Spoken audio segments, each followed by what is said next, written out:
All right, this will be class number 9. By now you should have taken your quiz from the previous class, and we'll take up where we left off. In our what we're covering is what's on seminar part 4 of my series. And the last couple weeks we talked about, or last class we talked about survival of the fittest. It really doesn't happen. It's actually survival of the luckiest. So let's take up with just an illustration to help you see how that some people can make good observations and still come to the wrong conclusions. Maybe you heard the story about the scientists who were going to see how far the frog could jump. They put this big old frog down, and they said, "Jump, frog!" That big old bullfrog jumped 80 inches. They brought the frog back to the starting line and cut off one leg. Said, "Jump, frog!" He only jumped 70 inches. They brought him back, cut off another leg. Said, "Jump, frog!" He only jumped 60 inches. They brought him back, cut off another leg. Said, "Jump, frog!" He only jumped 50 inches. They brought him back, cut off his last leg, and said, "Jump, frog!" You know, they expected he'd go about 40 inches. He actually jumped 0. The frog didn't move. They were amazed. They tried the experiment again. New frog. Got the same results. They yelled and screamed and coaxed and said, "Come on, jump, frog, jump!" Frog didn't move. So these brilliant scientists looked at their graph and they were just confused. How could this happen? So they concluded the frog jumped less as the legs were removed. Now that's a good observation. That's true. Then they said, see, what we proved is that a frog with no legs goes deaf. No, bad conclusion. Okay.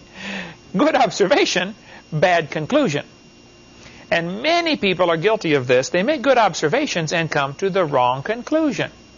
For instance, they did their experiment with the fruit flies. They got these poor flies and they nuked them and microwaved them and x-rayed them and radiated them and everything else. And they got mutated babies, of course. Some of the flies were born with curled wings. They fly around, bzz, bzz, bzz, couldn't go anywhere. They got flies with no wings. What do you call that? A crawl? You can't fly. So they raised all these flies in the laboratory and got all sorts of mutated flies, but they still got a fly. And here, just recently in the newspaper, they said, Darwin is as fit as ever. Here we see evolution in action. Right here, 2 flies. This is the proof for evolution. One fly has wings that are a little bit bigger than the other fly. Is that proof for evolution? Wait a minute. It's still a fly. You might have a fly getting better nutrition and able to grow bigger, or, you know, he's in an area where the larger wingspan is necessary for some reason. Maybe he's in higher altitude and he needs, you know, bigger wings because the air is thinner. I don't know. But it's still a fly. That's an example of variation within the kind. That would be an example of microevolution. But some poor student's going to read this and think, wow, they have proof for evolution. I saw it in the paper. No, they have proof for variations after their kind. The scientists concluded that all the mutations observed with the fruit flies produced flies that were inferior to the original fly. That's a good observation. And then they said, you know, this proves that flies have evolved as far as they can go. No, that's a bad conclusion. Jump, frog, jump. Yes, all the mutants you got were inferior to the original grandpa fly. Maybe that proves that God made the flies right to begin with. It doesn't prove they've evolved as far as they can go. They were already fine before you started messing with them. That's what it proves. Then they did the thing with the peppered moth. Now this was hilarious. They counted the moths on the trees. So the story goes. Must have been a government project, go around counting the moths on the trees. They discovered it was 95% light-colored moths and 5% black. Now these are 2 colors of the exact same species of moth. Biston betulia, whatever it is. Biston betularia. I didn't take Latin, I took French. It took me further than I took it. But there's 2 colors of the same kind of moth. Most of them were light-colored because the trees were light-colored and they blended in. The birds are more likely to see a dark moth on a light tree, so they would be easier to find to eat. That's how the story goes. Then, when they began burning coal in the factories in England back in the Industrial Revolution, They got all this coal coming out, turning the trees black around the factories. So they counted the moths again around the factories and found out it was 95% black moths and 5% light. And they said, see, evolution. The white moth evolved into a black moth. No, that's not what happened at all. Now, it turns out the whole story is a fake. It didn't happen at all. But even if it were true, the ratio of the population shifted. The moth didn't change. It started off as a moth. It ended up as a moth. Yep, that proves we all came from a rock, all right. I mean, what more evidence could you possibly need? I don't see how. They don't see how dumb that is. Turns out, after 40 years of watching the trees, 2 moths were found on the tree trunks. In 40 years. So what the guy did to take the picture to go in your textbook, he glued dead moths to the trees and took the picture as proof for evolution. They were dead and glued on the tree. Then he took a dead bird and stuffed it and glued it on the tree like it's about to eat the colored moth that he wanted it to eat. The whole thing was staged. It was fake. Didn't happen. But even if it would have happened, what would they have proven? Well, let's see. The moth population ratio shifted from mostly white to mostly black. Okay? That would have been true. Moth population was able to adapt to the new environment. Okay? That would have been a good observation also. This helps prove we all came from a rock. Oh, no. Now, there's a bad conclusion. Okay? Jump, frog, jump. What you would have concluded is that God made the moth with the ability to produce a variety of babies. Some dark, some light, so some of them are going to survive no matter what happens to the background. That's proof for creation. Then they tell the students to get a large sheet of black paper, 1 meter square. I like to kick this dog every time I walk by. All the new textbooks that I'm aware of are metric. I understand the metric system very thoroughly. I taught physics. I'll take a metric quiz against anybody you know. But I'm not sure I want a kid coming to help build my house that doesn't know what a 2x4 is. Okay, so if you're a patriot, make your paper 39.37 inches instead. And then it says get 200 white circles and 200 black circles and cut them out and throw them on the paper. And then they say, okay, boys and girls, we're going to see how many you can pick up in 1 minute. Go. Well, of course, you're going to pick up the white circles off the black paper. You don't need to be a genius to figure this out. And they're going to say, see, this proves evolution. No, teacher, this proves we got extra money to waste in our school district. We just cut up a whole bunch of good paper and threw it on the floor. Now we got to pay the janitor to pick up the ones we couldn't find. That's not proof for evolution. It's proof the Creator was pretty smart. He put this ability in these moths to produce a variety of colors of babies, so some will always survive. The peppered moth is actually excellent proof of design. See, God wants to make sure some survive no matter what happens. And yet they give the kids the idea that this is evidence for evolution. Actually, it's called planning ahead. Did you know General Motors and Ford and I believe Toyota puts a heater and an air conditioner in some of their cars? Oh, wait a minute. Doesn't a heater and an air conditioner do the opposite thing? One heats it up, one cools it down. Why would you put both in the same car? Well, because they don't know if it's going to go to hot climate or cold climate, right? It's planning ahead for General Motors to put both of them in the car. And it's planning ahead for God to put both genes in the moth population. So if it lands in an area where dark survives better, okay, then the dark ones survive. If it lands in an area where light ones survive, then the light ones survive. That's not evolution. That's planning ahead. Now look at this sentence carefully. This textbook right here, Holt Biology, is absolutely loaded with evolution propaganda. They tell the kids, we're going to learn to think critically. Now look at this sentence carefully. This is the book used at, you go to Woodham. Woodham uses this book. Okay? They tell the kids, think critically. Do you think humans are still evolving? Now what kind of question is that? That's one of those questions like, have you stopped beating your wife yet? Oh, wait a minute. If I say yes, I'm admitting I did. If I say no, then I'm still doing it. That type of question cannot be answered with a yes or no. The question assumes you were beating your wife, right? So the question says, have you stopped beating your wife yet? What if you never did? How can you answer this question? Go back and look at the question they asked the kids in high school. Do you think humans are still evolving? Doesn't that question assume that evolution happened? What if a kid doesn't believe in evolution at all? How is he supposed to answer that question? Look at the next one. How might the dinosaurs' body heat problems have led to their extinction? There are two assumptions in this question. Who can see them? They're assuming dinosaurs are extinct, right? And they're assuming they have body heat problems. So by the time they get to the question, now the kid's got to answer this for some, homework. How's he supposed to answer that?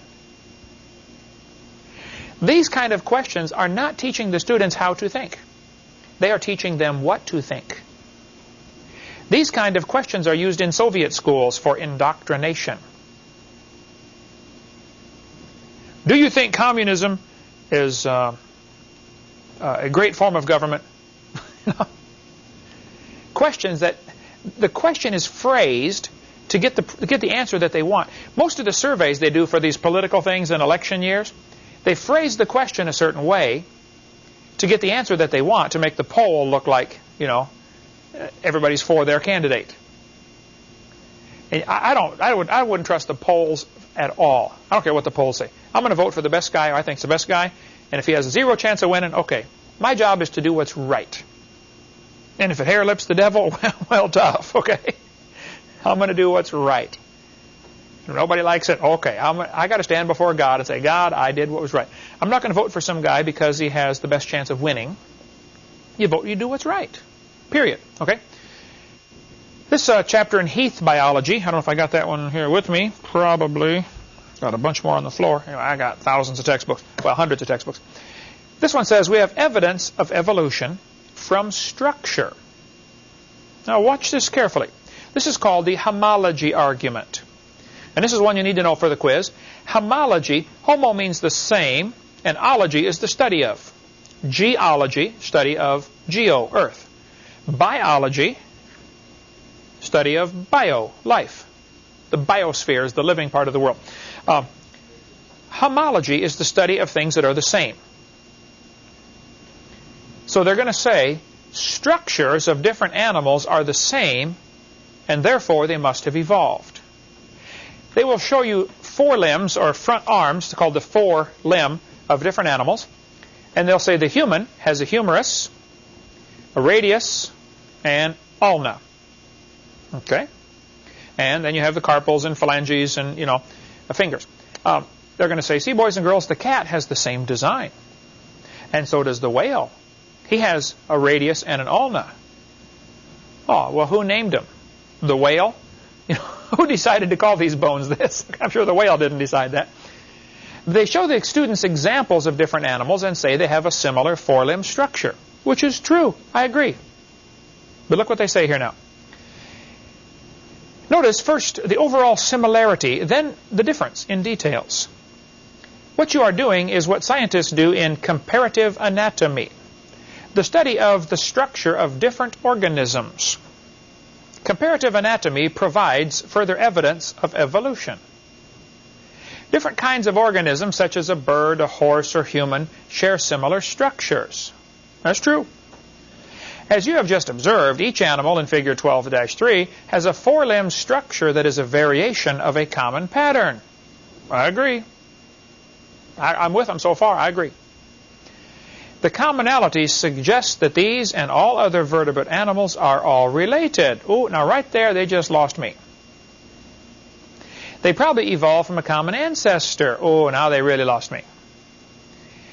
What's another explanation? Why would you say all these animals have similar forelimb structures?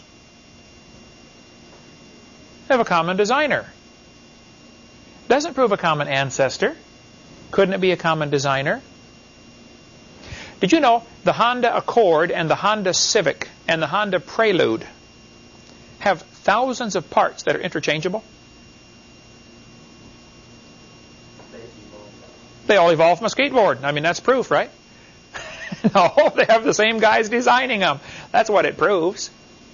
And how they get by with telling the students that this is evidence for evolution blows my mind. This is just as much evidence for a common designer. But the students are never told that. These books only show one possible explanation. It is true there are similar four-limb structures on many animals. This is true. Now, what does that prove? They're going to tell you it proves evolution. No, it's evidence for design. It's evidence for a creator. You got to admit, it works pretty good. I mean, the wrist and the hand and the arm, this is an amazing structure, what it can do. If you could invent a machine that could do what your arm can do, you would be a multi-gazillionaire. Nobody's been able to make a machine that is as efficient as your arm. It's unbelievable. All the different motions it can make, incredible. The dexterity. It's design. But they're going to say, boys and girls, many animals have a similar four-limb structure. I agree. They must have had a common ancestor. Oh, I disagree. This helps prove we came from a rock. Oh, now I really disagree. It doesn't prove any such thing. Poor students, though. I mean, what's a freshman kid supposed to do in high school? The teacher says this is evidence for evolution. The book says it's evidence for evolution. He's going to believe it. He's going to be tested on it. It's just unfair. That's not an education. That's being indoctrinated. This textbook says we have evidence from development. Well, there aren't too many things about this whole theory that make me any angrier than this. So I'm going to try to stay calm while I explain it to you. This BSCS, Biological Science. By the way, let me stop right here and say the BSCS series of textbooks. There's several different publishers. This is Holt. This is Harcourt. Harcourt, Brace, Jovanovich, HBJ, they usually abbreviate it. Here's Prentice Hall. Many different publishers of textbooks. They just want one thing, money. They're trying to sell their books, okay? And so they will put in there whatever the people are buying. And if we get some intelligent folks on the textbook selection committee to say, look, your book teaches evolution, we don't want that in there. I mean, let's suppose you were the Chief Executive Officer, the CEO at Holt Reinhardt Winston. And you started getting letters from all across the country from people on school boards and said, look, we did not buy your book this year because you have too much evolution in it. Well, what are you going to do next year? You take it out. But see, the Christians are busy going to church and singing praises, and we should be, okay? But the humanists, there aren't very many of them. 6 to 10% of the population is atheistic, that's all. But they're busy sending letters and lobbying government officials and sending letters to textbook publishers saying, we want more evolution in the textbooks. They'll spend their time getting on the committee to select the books that all of the kids in our county have to use. And I've gone down to the school board meetings many times and gone to textbook selection committee meetings, and it's tragic to see the high number of evolutionists, very unproportional to the population. But they're on the committee to select the books that all of the kids in the county have to use. Anyway, BSCS is one of the worst there is as far as teaching evolution. If you have an opportunity to choose between books, that would be the last one I would choose. Anything published by the BSCS Corporation. Okay, this was clear back in 1978, but look what this book says. The similarity between early stages in the development of many different animals helped convince Darwin that all forms of life shared common ancestors. This is called the embryology argument for evolution. Here's Merrill Earth Science 93 edition. They show the little folds of skin under the chin of this embryo, a baby developing inside the mother. And then it says it has gill pouches. Now hold it. Are those gills? You know, a fish has gills so he can breathe in the water. Those are not gills. If you want to memorize how evolution supposedly happened, just look at right there on the word farm. F-A-R-M. It's an acrostic. Fish, amphibian, reptiles, mammals. They say fish evolved first and then slowly became amphibian. Amphibian means it has two lives. It lives in the water part of its life and then it lives on land part of its life. Okay? Then fish, amphibian, reptiles, lizards, etc. And then finally they turned into birds and mammals. So just the word farm, F-A-R-M, will help you memorize the order of how evolution supposedly happened. So here they're saying the human embryo has gills like a fish. What they're going to teach here, this embryology argument, you can see the word there, embryology, the study of embryos. They're going to say that the embryo in the mother goes through those 4 stages before it becomes a human. So when it first starts to grow, it's actually in the fish stage with gills. Those are not gills, okay? This whole thing is a lie. Those little folds of skin actually develop into bones in the ear and glands in the throat. They never have anything to do with breathing. They are not gills. They're not even vestigial gills. They're just a little fold of skin. That's all they are. I've seen fat people that have 5 or 6 chins. They cannot breathe through any of them except the top one. Okay, those are not gills. They're just folds of skin, that's all. What happened back in 1860? This man, Ernst Haeckel, you need to know his name. Write this down. Ernst Haeckel. He was an embryology professor. He taught at the university in Germany, a university called the University of Jena, J-E-N-A. Ernst Haeckel was an embryology professor. Students would take his class and they would study embryos of different animals. You cut open the fish and take out the undeveloped fish eggs, and then you look at them under the microscope and you study the different animals in the embryonic stage to see how they develop. A very fascinating study, by the way. Ernst Haeckel taught this stuff at the University of Jena. Then in 1860, he read this book, Charles Darwin's book. This book came out in 1859. Now, in 1859, Russia was still controlled by a czar, 1850s, 1860s. Yeah, up until 1917. You know who the czar was in doesn't matter, 59, I wouldn't know. But during the 1850s, slavery was still going on here in America. When did the Civil War start? 1861. So in 1859, when this book came out, we still had slavery. The title to the book is The Origin of Species, but there's more to it. The Origin of Species by Means of Natural Selection, or the Preservation of Favored Races in the Struggle for Life. See, Darwin was a racist. We'll get into more of that later. He thought there are favored races. One race must be better than the others. And Ernst Haeckel read this book. Now, Ernst Haeckel was in Germany. Guess what happened to the Germans over the next 70 years? They became what they thought was the master race. And this book had a very profound influence on the rise of Adolf Hitler. He thought the blonde-haired, blue-eyed Norwegians and Germans were superior. They were the Aryan race. And this book started all that thinking.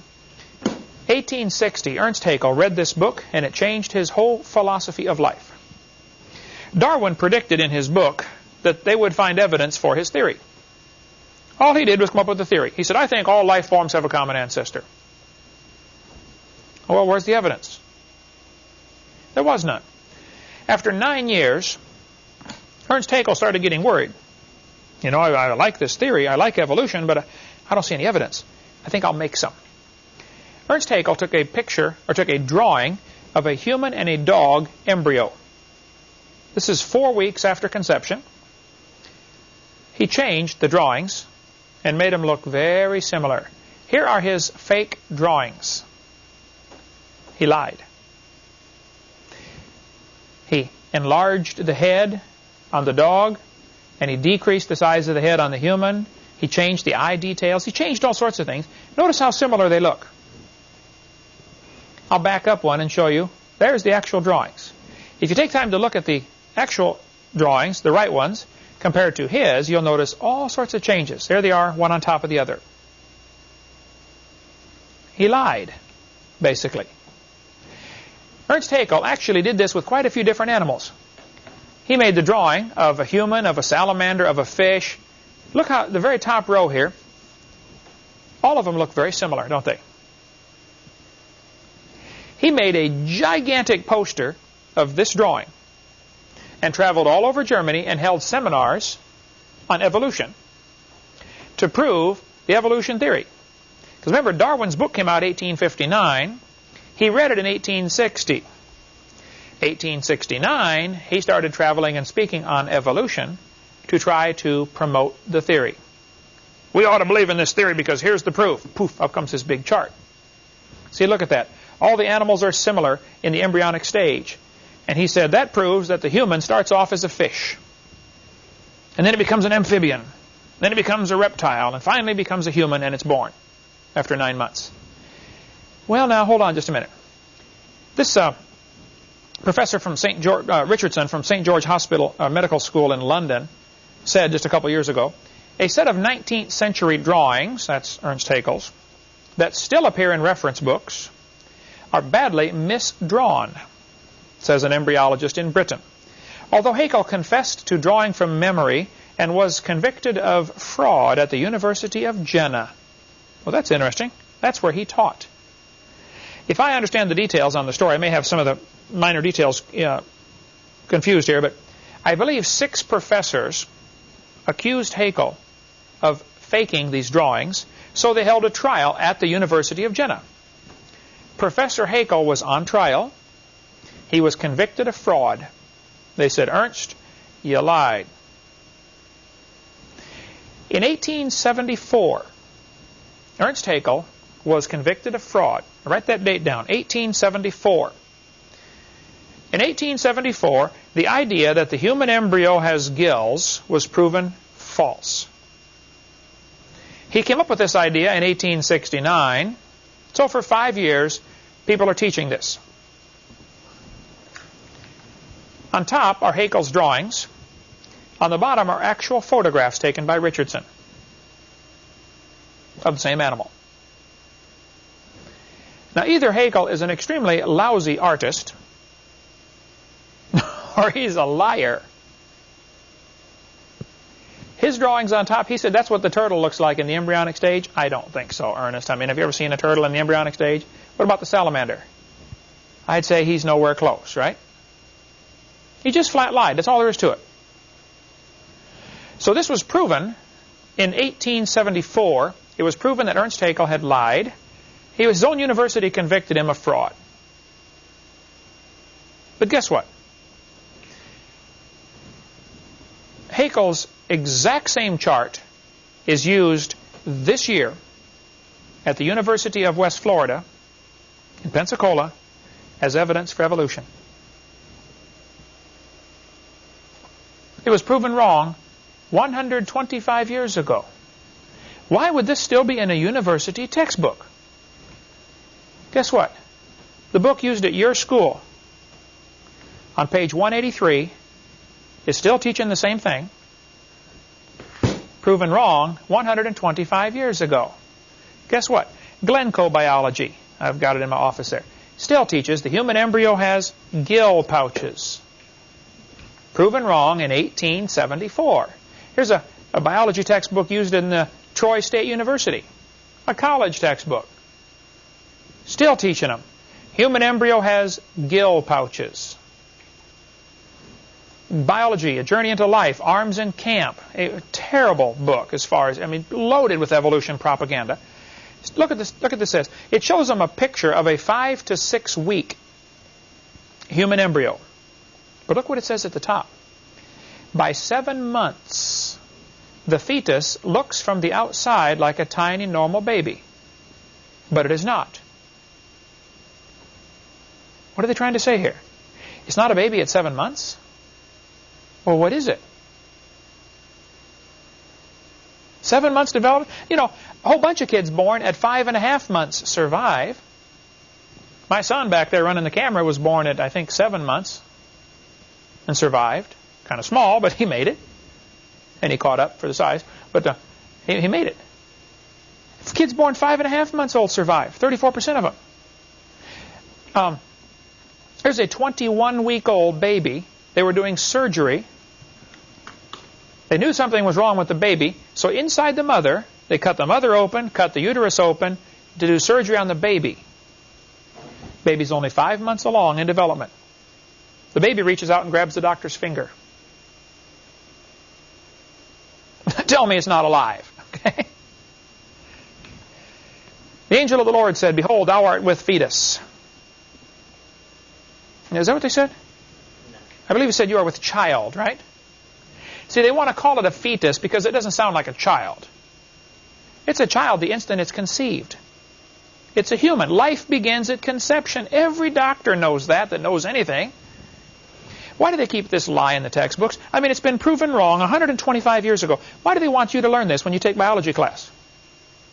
What would be the logic for keeping this lie in these textbooks?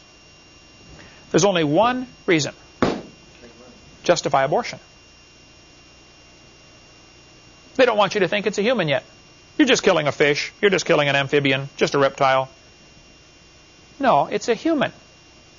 See, the Lord told the devil after he tricked Eve, you're going to crawl on your belly and eat dust the rest of your life. And he said, some seed of the woman's going to bruise your head. We went through all this before. How that Satan really wants to reduce the population of the world. He wants to destroy humanity. And we'll skip over all this part. You can get videotape number 1 for more on that. About Satan's goal to destroy the world, to eliminate humans. And one of the ways to do it is by abortion. Here's a little Anna Rosa. She had her arm chopped off in a botched abortion. There's several different ways they abort the babies. One is they just inject salt solution right into the uterus, just a needle right through the outside, and the baby is burned by the salt. And the baby thrashes around in there and finally dies and then is rejected by the body. Others, they cut the baby apart in little pieces and pull them out piece by piece. That's what they were doing with Anna Rosa. The mother was 7.5 months pregnant. Baby could have been born and survived. Cut the arm off, pulled the arm out and said, oh, well, it'll die. Well, she didn't. She survived. As far as I know, still alive today. Missing an arm. Everybody says, oh, that's terrible. Oh, I agree. What if they would have cut her head off instead? We never would have heard of Anna Rosa, would we? Did you know 4,500 babies were killed today? 4,500 more are going to be killed tomorrow. Legal abortion in America. That's just America. Wait till you see what's going on in the rest of the world. Now here in Pensacola, Florida, we've had 2 abortion doctors shot and killed, several clinics blown up or burned down. I didn't blow any clinics up and I didn't shoot any doctors, okay? And I don't think Jesus would do it that way either. He grew up under Roman control. He didn't go around, blowing up bridges and blowing up tanks and stuff like that. But the doctors were murderers, plain and simple. There's just no nice way to say it. They were murdering kids. And anybody that commits an abortion is committing murder. Well, I was flying back from Fort Lauderdale one time. I was preaching down there in Fort Lauderdale. I was flying home. While I was down there in Fort Lauderdale, one of the doctors was shot and killed. Dr. Gunn. This guy killed him. Well, the next day, I was flying up to Pensacola. Right in front of me on the airplane were 2 ladies. Forget that. 2 women. From NOW, National Organization for Wild Women. They were coming up to Pensacola, and they were going to march around town, hold up their signs, pro-choice, pro-choice. They were going to put on a big demonstration in honor of this great doctor who gave his life for the cause. As we got off the plane, I'm walking down the gangway with these 2 women, I noticed on their shirt they had in huge block letters, choice above all. So, being my mild-mannered self, I said, excuse me, ma'am, what does this mean, choice above all? She said, we believe a woman ought to have a right to choose. I said, choose what? She said, choose if she wants to have an abortion. It's her body, I said, well, yes, ma'am. If she wants to abort her body, I suppose that's fine. It looks to me like she wants to abort somebody else's body, though. I said, ma'am, I'm kind of curious about this. I've got 3 kids. I delivered 1 at home. I taught biology and anatomy. I used to raise hamsters. I'm kind of familiar with how this works. I said, tell me, why does the woman's right to choice stop at birth? If that's really what you're worried about is freedom of choice, choice above all, let's let the mother choose to kill the baby after it's born. It's a lot easier. A lot safer. It's dangerous to kill the baby while it's inside the mother. No telling how many women have died from legal abortions. They've got this little long, like a needle with a hook on the end that they will reach in and tear pieces of the baby out.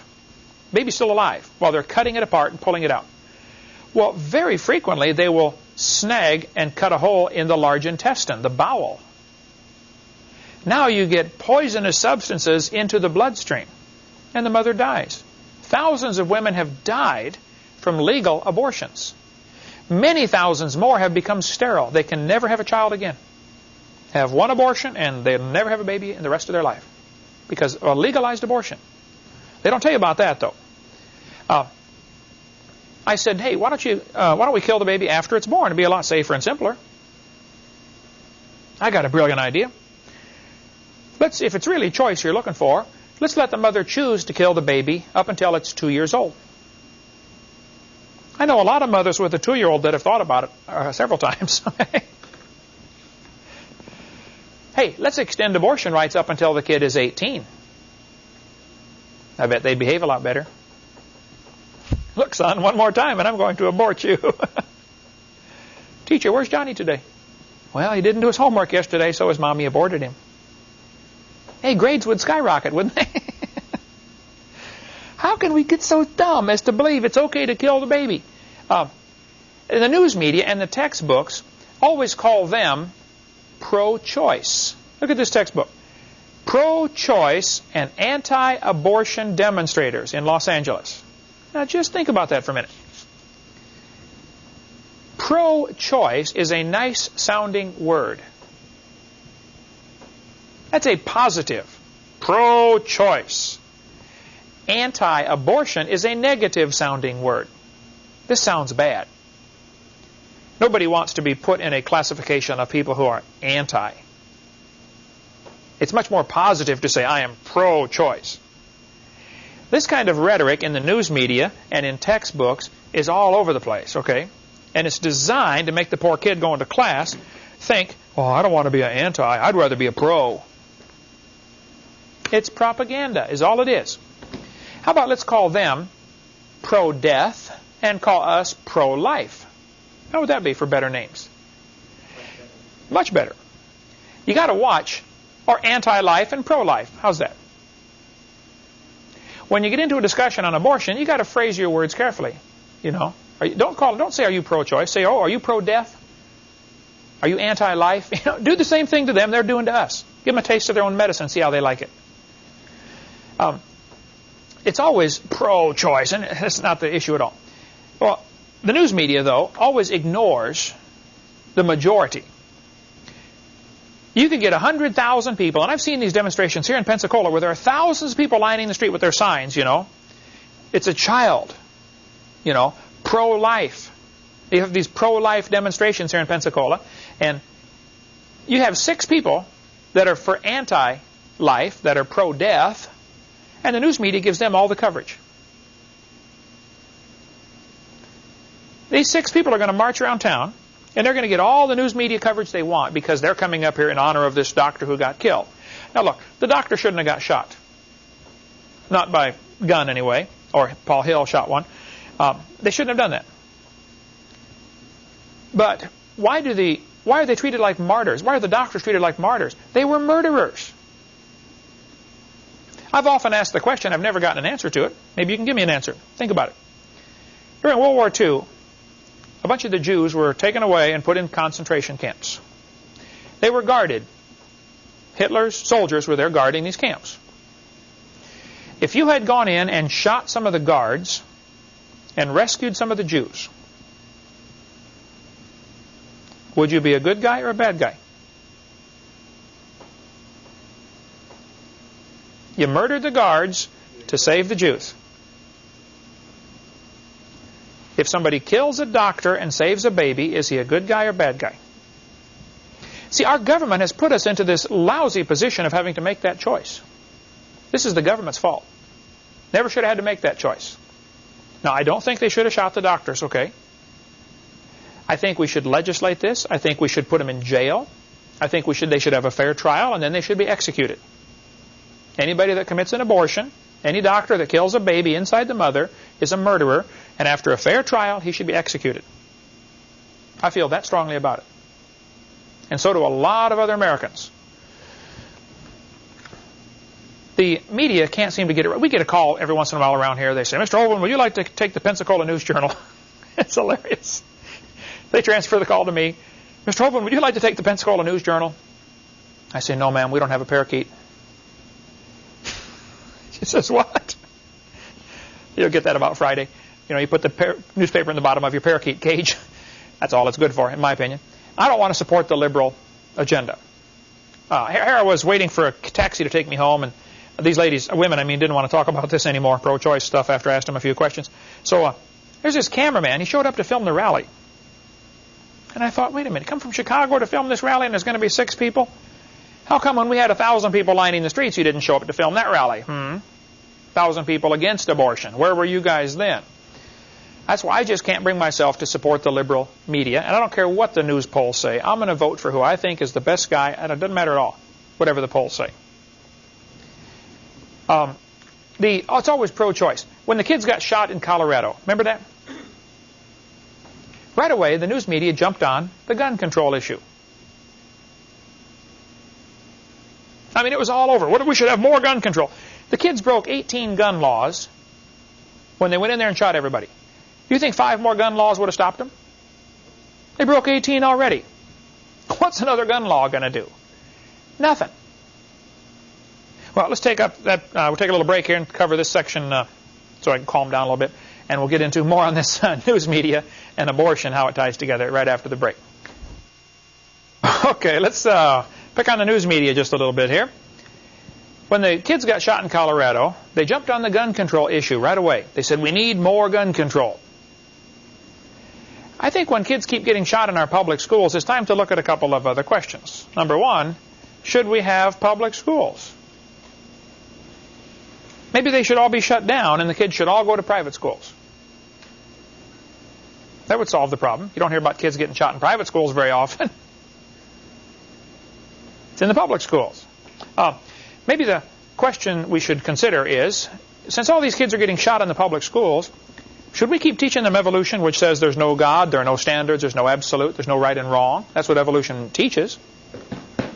Maybe instead of gun control, we should discuss the issue of evolution. The kids that did the shooting were strong believers in evolution, by the way. Eric Harris and Dylan Klebold are the ones that went around and shot everybody.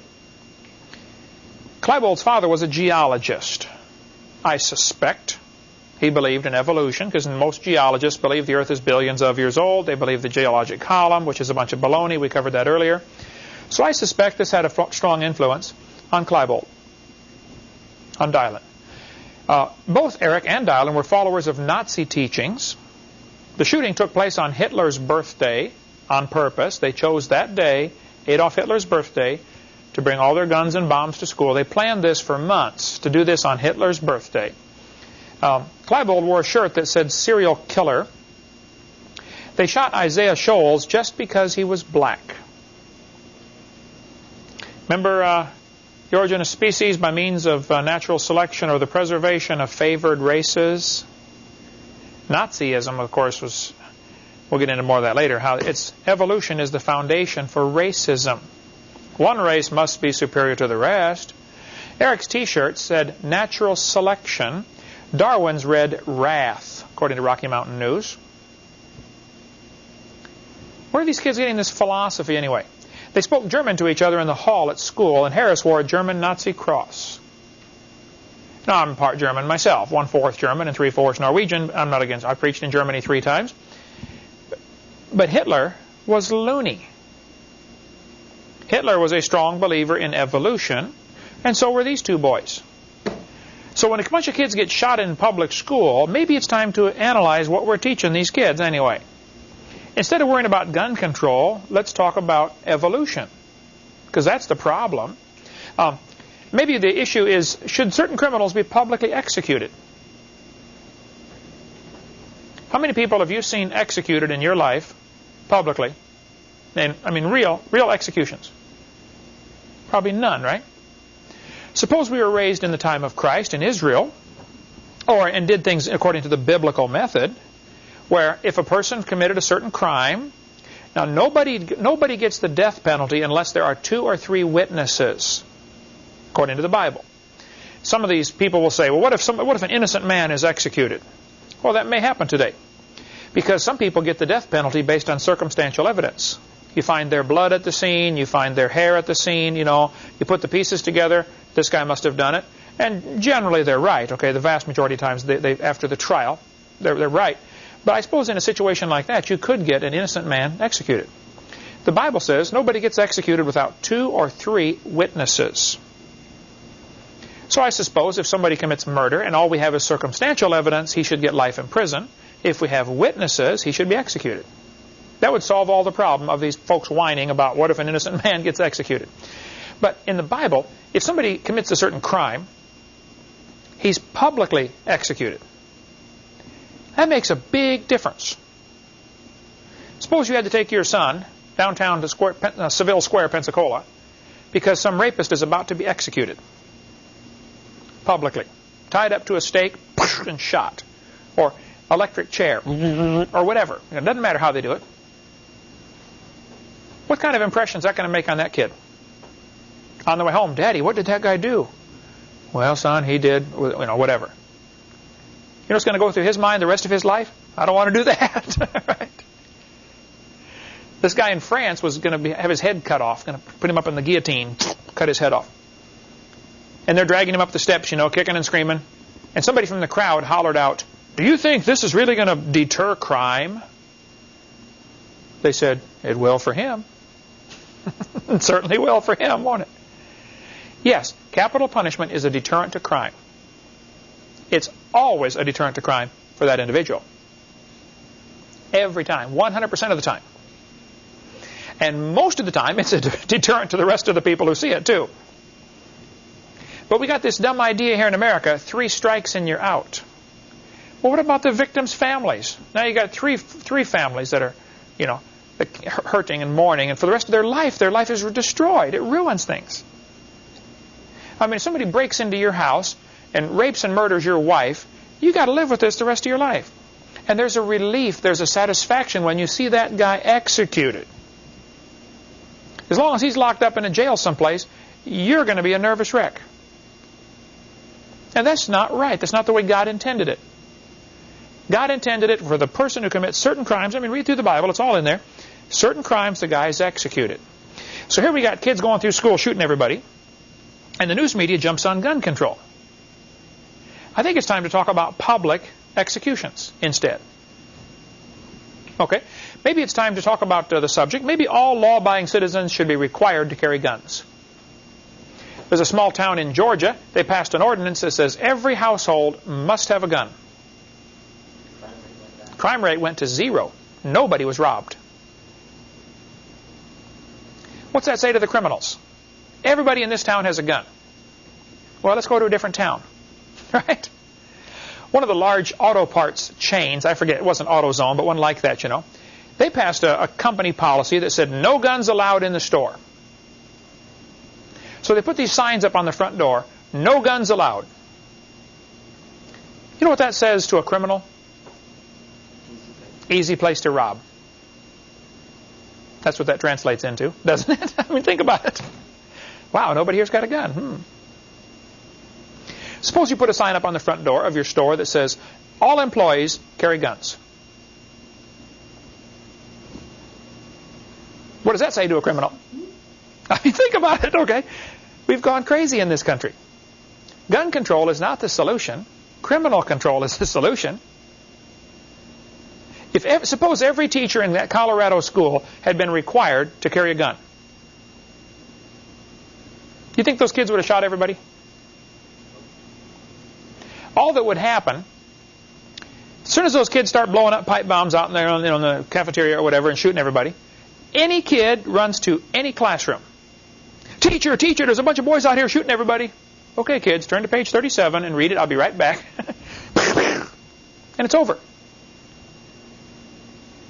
Now, I'm not in favor of... I've never shot anybody. I hope I never have to. But I have lots of guns. I have a concealed weapon permit. I often am armed. I taught my kids how to shoot guns when they were 3 years old. My daughter is a really good shot. Pity the guy that messes with her, right? Now, she's never shot anybody. I've never shot anybody. I hope I never have to, but I would.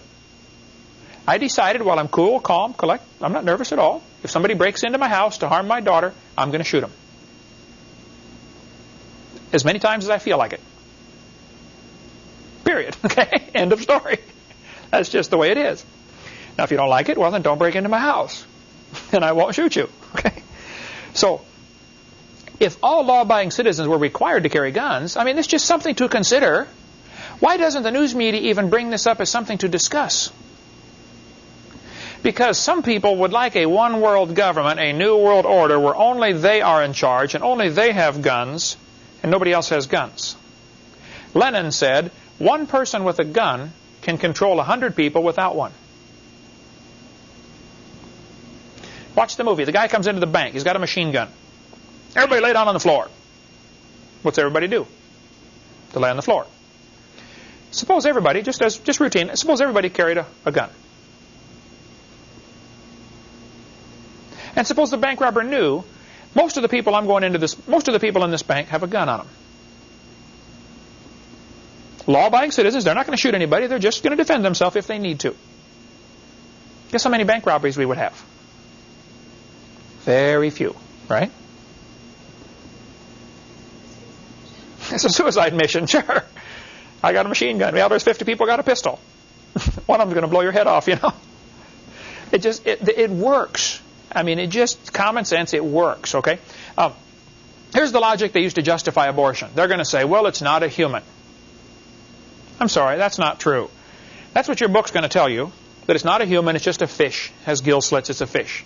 That was proven wrong in 1874. It's not true, okay? It is a human the instant it's conceived. So that's not good logic to have an abortion. They're going to say, well, it's not viable. That viable means it can live on its own. And they're going to say it's not viable, so it can't live on its own. Well, you're not viable either, stark naked on the North Pole, you know. How long would you live on your own, stark naked on the North Pole? Not too long, right? Just because it's not viable doesn't mean we have the right to kill it. I know kids that are 25 years old that still come home and borrow money from Dad. Does that mean we have the right to kill them? Hey, Dad, can I borrow some money? You ought to be able to live on your own by now, son. Justifiable homicide.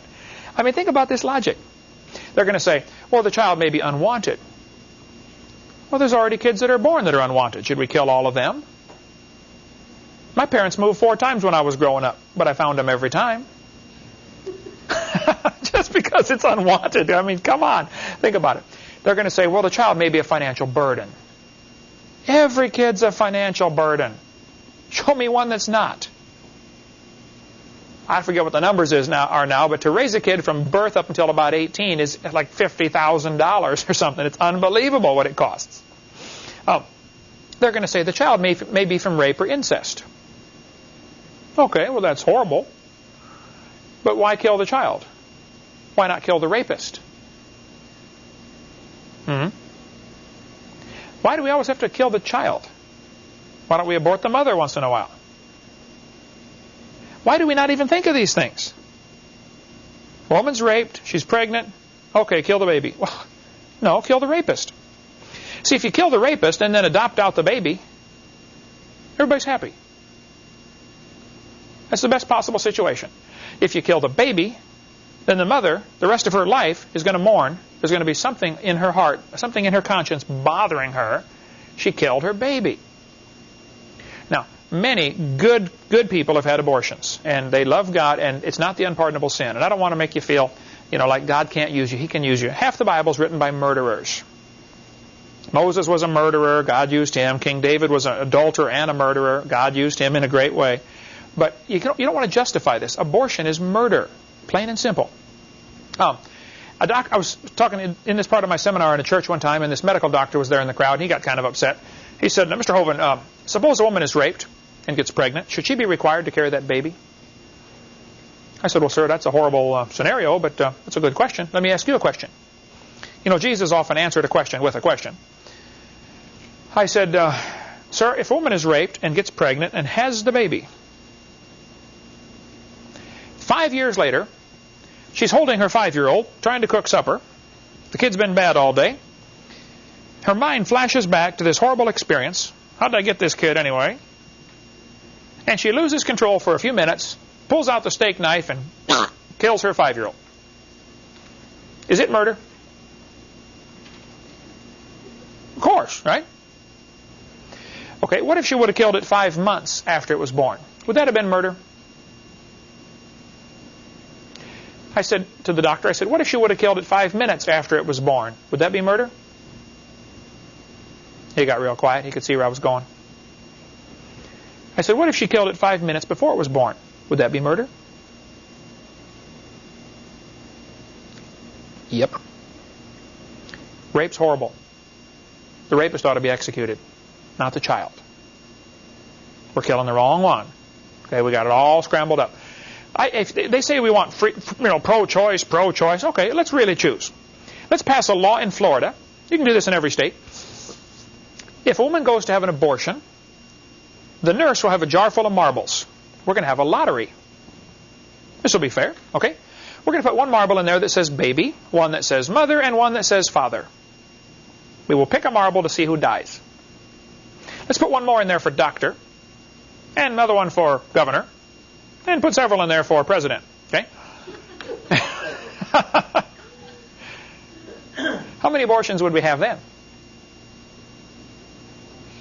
0. Did you know every politician, without exception, every politician that voted for abortion has already been born? Think about that. Every politician has already been born.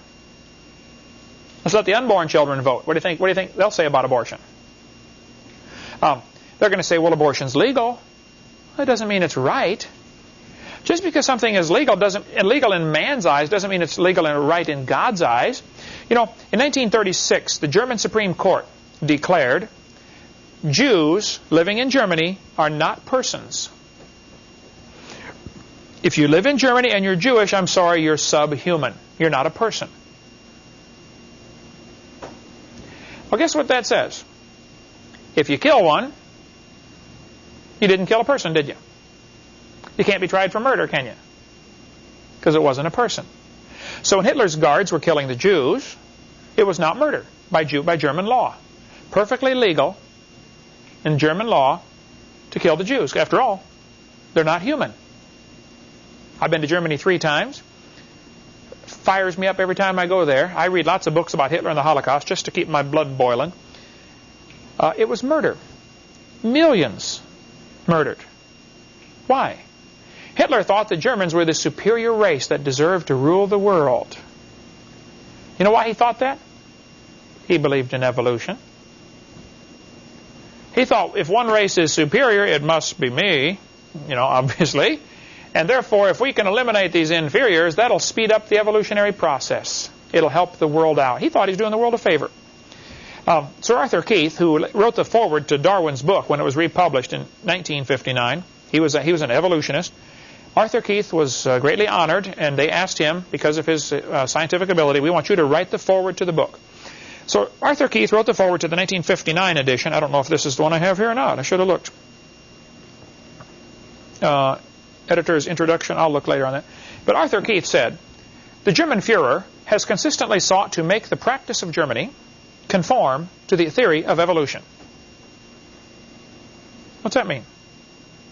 Evolution says one race is superior. I mean, that's what Darwin's book said. So let's find the superior race, eliminate the inferiors, and it speeds up the process. He wanted to develop a super race. Here's Hitler's book, Mein Kampf. I've got it in my library. I've read about half of it. I'm not quite done yet. It's full of his racist philosophy. He said in Mein Kampf on page 216, no more than nature desires the mating of weaker with stronger individuals, even less does she desire the blending of a higher with a lower race. Who's a higher race, Adolf?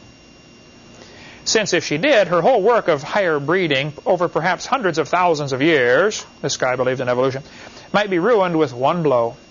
Historical evidence offers countless proofs of this. It shows with terrifying clarity that in every mingling of Aryan blood with that of lower peoples, The result was the end of the cultured people. Who's an Aryan? Hitler, in this book, which I've got in the library there, while 6 million died, Hitler said he was trying to make people realize the Jews are inferior. He said in a speech, "I can only hope and expect that the other world, which has such deep sympathy for these criminals," notice he called the Jews criminals. You know what their crime was? Breathing air that belonged to Germans. Eating food that belonged to Germans. Taking up space that belonged to Germans. After all, they're inferior. They're taking up our space, eating our food, breathing our air. That's why he thought they were criminals. He said, "I hope that if you have sympathy for these criminals, we'll at least be generous enough to convert this sympathy into practical aid. We, on our part, are ready to put all these criminals at the disposal of these countries. For all I care, even on luxury ships." Hitler said, "You want the Jews? I'll send them to you."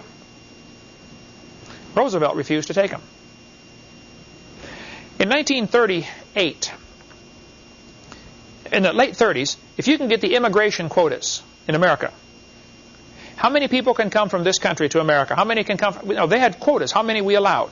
Only so many thousand can come from this country, and so many thousand from this country, called an immigration quota. Go back and look at the quotas from the 1930s. You have blonde hair, blue-eyed, coming from Germany, hey, come on in. Coming from Norway, hey, come on in. Ireland, hey, come on in. Jewish, no, sorry. Only a few thousand Jews were allowed to immigrate into America per year. Hitler said, "You can leave Germany, but only take $4 with you." Roosevelt said, "You can come to America, but you got to have $10,000. Well, that makes a little bit of a problem, doesn't it? You couldn't come to America if you're Jewish unless you had, I think it was $10,000. They wanted to make sure you weren't going to come in and become part of the welfare situation here. Well, if Hitler says you can leave but only take $4, and America says you can come but only you got to have $10,000, that's a little problem to raise $10,000 in one little short trip across the ocean, don't you think? That's how they stopped them from coming in. One boatload of Jews came to Havana, Cuba. This was before they were communist. Sat in the port in Havana and begged, "Would you please let us get off the boat? They're going to kill us back in Germany." Havana officials, here their relatives are right there watching them on the boat. The relatives on shore. "Please let them off." No, Havana says, "No, you can't come here." They sailed up to Miami. I think there were 916, if I believe the number, something like that. They said, "Can we please come to America?" Miami officials turned the boat away. "Nope, you cannot get off." They sailed all up the east coast of America, stopping at every major port, begging for asylum, and were turned away. They went back to Europe. I don't know what happened to them. America was racist. Roosevelt refused to allow them to come in. Here's Hitler's hit list. Hitler thought the blonde-haired, blue-eyed Norwegians, the Nordic, were close to pure Aryan, the superior race. Did you catch all that? Blonde hair, blue-eyed, Norwegian, the superior race. He thought the Germans, the brown-haired, blue-eyed, or less desirable brown-eyed, were predominantly Aryan. He thought the Mediterraneans are slightly Aryan. The Slavics, Yugoslavia, Ukraine, would you be considered Slavic in the Slavic nation? Yeah. He said they're half Aryan, half ape. He said the Orientals are slightly ape. And the black Africans are mostly ape. And the Jews are close to pure ape. That's why Hitler killed the Jews. Because of his belief in evolution. If he would have killed all the Jews, guess who would have been next? Black Africans. Hitler hated black people. He thought they were an inferior species. Anybody know where the Olympics were held in 1936? In Germany. Guess who won the most gold medals? Jesse Owens, the black American athlete. Hitler walked out of the stadium and said, "It is unfair to make my men race against this animal." Just because he's black. Hitler was a strong believer in evolution. Acts chapter 17 tells us God made all nations of one blood. See, according to the creation view, we all came from Adam and Eve. Then later, we all came from Noah's 3 sons. So there's certainly no reason to be a racist and say I'm superior to somebody else because of the color of my skin or because of the language that I speak. That's just flat silly. Okay, we all came from one blood. Last time I was in Germany, I went to Nuremberg where the trials were held. After World War II was over, They got these, German war criminals and had a trial. I was in the courtroom right there. You know what I wasn't there when it happened, obviously. Those guys in that trial, they said, we were only following orders. We did nothing illegal. They're correct on both counts. They were following orders, and at the time it was not illegal by German law to kill Jews. Perfectly legal. They were still convicted of murder, weren't they? See, there's a higher law than German law. God's law. And there's a higher law than U.S. law. God's law. In 1973, the U.S. Supreme Court declared the word person, as used in the 14th Amendment, does not include the unborn. Guess what that means? Exactly what Hitler did in Germany.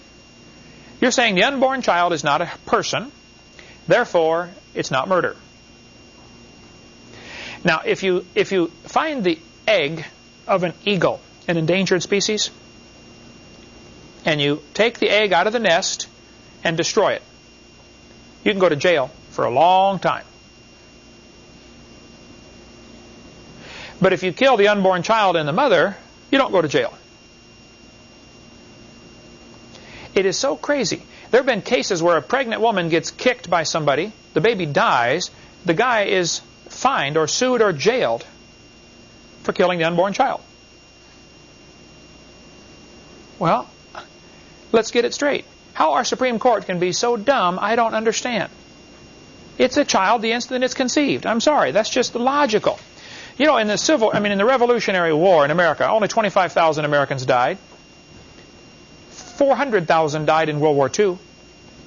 38 million have now died in America by abortion. That's the whole state of California. 1,000 million, that's a billion, have been killed worldwide. Each woman around the world now averages one induced abortion in her lifetime, according to Scientific American this year. One abortion per woman. Well, now hold on a minute. I heard that in the Soviet Union the average is 7 per woman. In China, it's mandatory. You're allowed one child. After that, you get pregnant again, let's go for an abortion. No questions asked. And in China, if you have a son, it's much more preferable to having a daughter. So now they're having just an enormous number of sons born and very few girls. They're going to have one restless population in about 10, 15 years over there. Figure it out, okay? Hey, if he's not alive, why is he growing? If he's not a human being, what kind of being is he anyway? The Bible says, cursed be he that taketh reward to slay an innocent person. And all the people shall say, amen. And abortion is murder, I'm sorry. 6 things the Lord hates. One is hands that shed innocent blood. Anybody involved in the abortion industry? God is angry. Margaret Sanger started a group called Planned Parenthood back in 1916. She thought one of her goals was to eliminate the inferior races. She thought Orientals, Jews, and blacks were inferior. She called them human weeds. We need to pull these weeds out of the garden to let the pretty races, the blonde-haired, blue-eyed Aryans, the desirable races succeed. Same philosophy as Adolf Hitler. Margaret Sanger said in her book, the most merciful thing a large family does to one of its infant members is to kill it. Their motto of their magazine, The Woman Rebel, was no gods and no masters. Birth control was used to create a race of thoroughbreds, according to her magazine in 1921. One of Hitler's doctors wrote an article for her magazine in 1933. Eugenics, sterilization, and urgent need. Eugenics is race control, where, let's say, if somebody is mentally retarded, they should be forced to be sterilized so they can't have any more children that are mentally retarded. If someone has a certain disease, they should be sterilized so they can't have any more children. That's what he was arguing in this article. We should do this. And Hitler did that in Germany. Certain people were mandatory sterilization.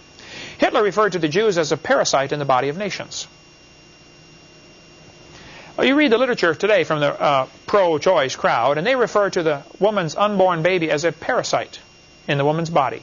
Interesting rhetoric, huh?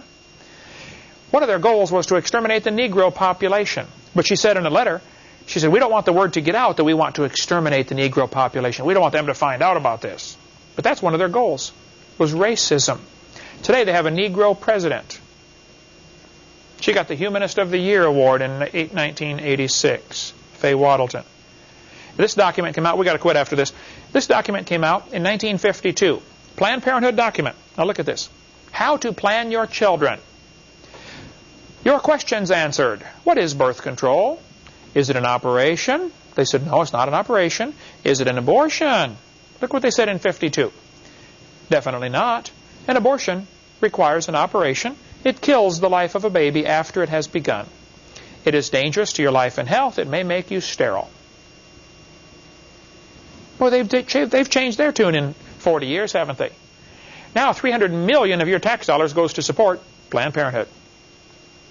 Killing babies all over the world.